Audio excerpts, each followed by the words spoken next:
A city within a city. That's what came to mind as she walked towards the glistening, brightly colored castle on Main Street. Although Disneyland doesn't have its own post office, they do have mailboxes scattered around the park for guests to use. That's city enough. It's insane how many people are allowed inside the park at one given time. No matter which direction she turned towards, there were swarms of them. Some were walking and some were skipping, but most of them were calmly speed walking to their next destination. Standing in front of the castle, staring at all the people, seemingly in a hurry, had her feeling a bit overwhelmed. She decided it was time for popcorn and a bottle of Diet Coke and a bench in the shade. She surprised her boyfriend with a one-year annual pass to Disneyland. It was his birthday, and even though they had only met a month prior, she knew he was the one she wanted to spend time with at the happiest place on earth. They fell in love with the escape. Imagine the Chronicles of Narnia, but in real life. For the next 3 years, they escaped into Disneyland, away from their normal life.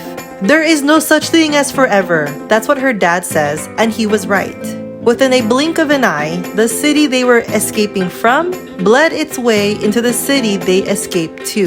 Their annual passes were paid for. They could be upset about the crowds and let their annual passes run its course, but having annual passes to the most popular overcapacity theme park is a first world problem. Instead of memorizing which attraction was in which land, they learned to memorize which snack cart had the best popcorn, which beverage cart sold the coldest bottle of Diet Coke, and which land had the most peaceful of benches in the shade.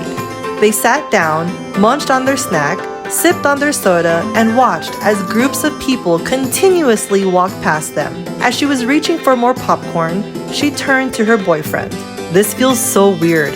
Everyone's in a freaking hurry, so it makes me feel like I should be in a hurry too, but we're just sitting here. Yeah, they all look stressed out, he replied, followed by a mocking laugh.